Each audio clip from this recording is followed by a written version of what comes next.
O tema perdão, ou da necessidade de perdoar, ou de ser perdoado, inevitavelmente surgirá em algum momento de nossas vidas. Perdoar é, para todos nós, um acto de bondade inquestionável. Faz-nos sentir bem, alivia o estresse e nos traz paz interior. Quando conseguimos perdoar, sentimos que um enorme peso sai de nossas costas, enquanto, quando somos perdoados, nos permitimos voltar a um estado de graça e de inocência, tornando-nos novamente parte de algo do que o peso da culpa das ações que cometemos e que consideramos erradas nos afastou ou até nos excluiu. Para muitas pessoas, o perdão parece ser a única atitude capaz de nos redimir perante de Deus e do próximo, de nos dar força, nos engrandecer e nos tornar mais generosos. No entanto, dentro de um olhar profundo aos relacionamentos, isto traz um problema que deve chamar a nossa atenção. A natural consequência disso é que ele, o perdão, nos eleva por cima dos outros. É por isso que o perdão pode verticalizar os relacionamentos e nem sempre essa verticalização é viável. Explicaremos isso bem mais adiante. Apesar deste pequeno detalhe, o perdão é muito valorizado, muito esperado e até exigido e tratado como determinante em determinadas técnicas e processos meditativos que, através do perdão, nos permitem recuperar o equilíbrio e a cura, tanto física, emocional quanto espiritual. O certo é que ouvimos falar muito sobre a necessidade de perdoar, ao ponto de que o perdão se transforma em um comportamento socialmente quase que obrigatório e, de não perdonarmos, estaremos sujeitos à possibilidade de ser duramente criticados. Mas será que o perdão é tudo isso? Sempre positivo?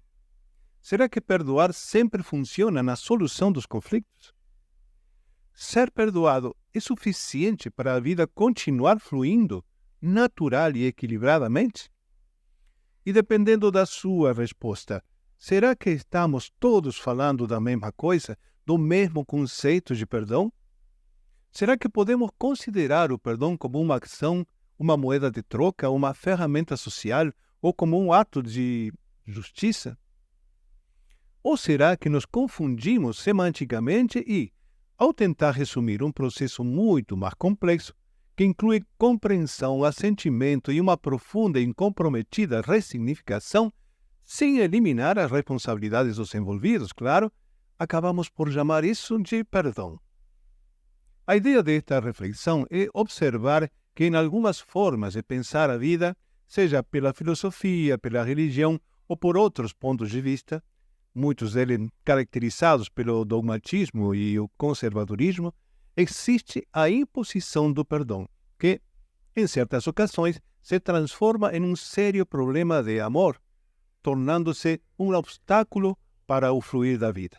O pensamento no comum das pessoas de que perdoar é divino está na base da necessidade compulsiva de perdoar, e é uma confusão que tem raízes profundas tanto no cristianismo quanto em outras tradições espirituais e filosóficas. A ideia é que o perdão reflete o conceito de que perdoar está ligado a uma virtude elevada associada à compaixão, à misericórdia e à capacidade de transcender mágoas e ressentimentos. Mas, acompanhando esta lógica, não podemos deixar para trás o fato de que o perdão de Deus, segundo a Bíblia, não é automático. O conceito de arrependimento é um elemento crucial. O perdão não é tão simples e, em ocasiões, Deus é apresentado como alguém que pune quando há pecado e desobediência deliberada. Em certos casos, a justiça divina exige uma restauração ou reparação antes de que o perdão seja concedido. O perdão possui tanto aspectos positivos quanto negativos e só pode ser considerado uma solução verdadeira quando deixa de ser um instrumento de poder, quando deixa de ser uma espada ou um escudo, quando não é mais uma negociação, mas sim uma instância de iluminação, uma instância de clareza emocional e intelectual. Então, o que é o perdão? Bem, a palavra perdão tem origem no latim perdonare, onde per significa total, completo e donare significa dar, entregar ou doar. No dicionário, no entanto, a palavra possui significados variados que vão desde ato de perdoar, desculpa, indulgência até absolvição religiosa. Define-se como um ato, como uma ação e não como um processo complexo emocional e cognitivo. De forma geral, o perdão envolve a superação de um agravo ou ofensa e a restauração de paz entre as partes envolvidas. E no dia a dia, e de forma simplificada, podemos dizer que o perdão é deixar de sentir incômodo, dor ou ressentimento por algo errado que alguém fez, aceitando o erro e seguindo em frente sem guardar mágoa. Contudo, o conceito de perdão assume uma importância maior no contexto religioso, onde faz total sentido com o religar que dá origem à palavra religião e se compreende como um ato de misericórdia e compaixão, tanto para quem perdoa como para quem é perdoado, com nuances e significados próprios em cada tradição de fé. Nem sempre, porém, o perdão está associado a um arrependimento profundo ou à transformação de comportamentos e é aí onde o perdão se desvirtua.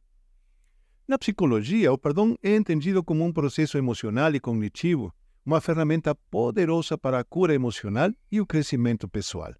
No entanto, ele deve ser visto como algo complexo, que varia de pessoa para pessoa e depende da situação específica. O perdão genuíno, seja em relação aos outros ou a si mesmo, pode trazer benefícios substanciais para a saúde mental desde que ocorra no momento certo e de maneira autêntica, sem pressão externa. Filosoficamente, as discussões sobre o perdão são amplas. Para alguns autores, ele é um ato de superação de ressentimentos e reconciliação com o ofensor, sem expectativa de compensação. Outros veem o perdão como um processo de cura onde o passado é transformado, mas sem ser esquecido. Em suma, o perdão, na filosofia, envolve reconciliação, liberdade, justiça e muitas vezes um profundo ato moral. Dentro da visão filosófica, Bert Hellinger nos oferece uma perspectiva muito interessante. Ele diz: o perdão chega quando se reconhece que nunca houve nada para perdoar, mas sim algo para compreender. E esse é um olhar que converge com a visão sistêmica da vida. O perdão, assim, existe como uma forma de resolver um impasse que surge na cegueira e a desconexão do ser humano em relação a seus semelhantes. Uma forma de pretender atar pontas soltas na teia dos interrelacionamentos, porém, não com a profundidade e a amplitude do perdão divino, pois este jamais poderia ser humano. É claro que o significado e a forma como o perdão é abordado na filosofia são variados e complexos, dependendo das diferentes escolas e os diferentes autores, mas sempre pode ser relacionado à justiça, ao arrependimento, à incondicionalidade ou até mesmo observado como um fim em si mesmo, uma virtude. Contudo, não é nossa intenção explorar todo esse vasto universo filosófico nesta reflexão. Como já mencionamos, perdoar pode ser considerado algo superior, capaz de nos proporcionar paz espiritual e saúde emocional. No entanto, se o perdão não for acompanhado de compreensão e de ressignificação, se o perdão é só aparente ou imposto, ele pode se transformar em um peso insuportável no íntimo de quem diz perdoar. Um fardo destrutivo que, em vez de restaurar relacionamentos, contribui para a sua desconstrução. Ou seja, o perdão pode ser confuso se não compreendemos bem sua profundidade e alcance. Porém, é válido dizer que no dia a dia, quando nos propomos perdonar ou quando procuramos ser perdoados, não enfrentamos um drama existencial nem refletimos muito sobre o assunto. Está quase implícito ao pedir perdão que seremos perdoados.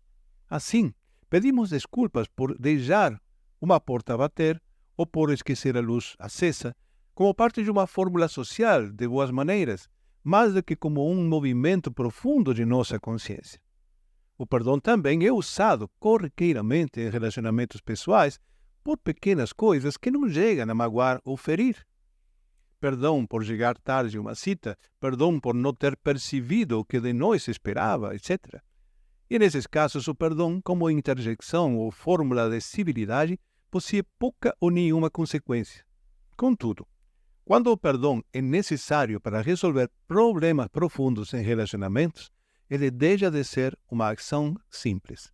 Isso ocorre porque os conflitos, embora possam ser observados isoladamente, fazem parte de uma realidade maior, sujeita a uma dinâmica complexa e interrelacional, onde a causalidade direta e circular amplifica as consequências de cada ação, escolha e comportamento. Neste caso, estamos falando do perdão como um instrumento da solução dentro da visão sistêmica. Estamos falando do perdão como caminho para soluções verdadeiras e inclusivas, que pode caber dentro de certos contextos, mas que, transgredindo seus próprios limites, pode chegar a ser ineficiente, confuso e perpetuador de conflitos dentro dos relacionamentos mais essenciais. São muitas as variáveis e possibilidades para que o perdão seja tanto positivo quanto negativo, que seja bom ou que seja ruim. E isso torna muito difícil dar exemplos concretos. Podemos observar que, ao nos permitir deixar para trás o irreparável do passado, abre-se a possibilidade de um alívio emocional e uma diminuição da tensão. Isso modifica a maneira como nos relacionamos com nossos sentimentos. Ao perdonarmos, compreendemos as circunstâncias da pessoa que nos magoou ou prejudicou e renunciamos ao estresse e à tensão que alimenta essa dor. O perdão nos liberta de um grande peso, pacificando nosso interior e abrindo caminhos para novos sentimentos. Esse processo melhora nosso bem-estar físico, emocional e mental, liberando o sistema nervoso autônomo para focar em sua principal função, que é a manutenção da saúde e dos processos metabólicos. Outro aspecto positivo é que o perdão pode promover a reconciliação e fortalecer vínculos, desde que ambas as partes envolvidas adoptem uma atitude sincera e generosa. Relações familiares, profissionais, conjugais e até mesmo desentendimentos entre vizinhos podem superar momentos difíceis quando há compreensão das circunstâncias que levaram à necessidade do perdão. Além disso, o perdão pode proporcionar benefícios espirituais e energéticos, especialmente quando se torna uma prática sincera, humilde e constante. O exemplo de Ho'oponopono demonstra como o perdão pode auxiliar na reharmonização pessoal, refletindo positivamente nos relacionamentos. Porém, podemos ver que o perdão não deveria ser protagonista de um processo de autocura, e sim um movimento que facilite a compreensão e o assentimento de uma nova realidade, tanto relacional como emocional, talvez sendo o efeito harmonizador de um insight. Ao lado dessas vantagens, deveremos considerar as outras fases do perdão, os aspectos negativos e sua viabilidade dentro dos relacionamentos quando observados sistemicamente. O lado confuso ou negativo do perdão surge, em primeiro lugar, na superficialidade que a prática pode adquirir. Isto acontece tanto pela sua romantização quanto quando se transforma em um dogma. Perdoar apenas porque é bonito ou faz bem reduz o poder do perdão em seus aspectos positivos, esvaziando sua essência. Além disso, perdoar sem que haja arrependimento ou mudança de comportamentos da parte de quem recebe o perdão pode perpetuar comportamentos abusivos e tóxicos. Nessa perspectiva, o perdão deixa de ser uma solução apaciguadora e se torna uma miragem, um ponto de partida para novas dores e novas confusões. Além disso, se a pessoa não processa completamente a dor ou o trauma, perdoar prematuramente pode gerar ressentimentos internos e desequilíbrios emocionais profundos e duradouros. Assim, o perdão tem seu momento e exige condições adequadas para que realmente ocorra. Bem, agora vamos fazer uma pausa. Vamos tomar uma água, comer uma fruta e continuaremos com a visão sistêmica do perdão e suas consequências.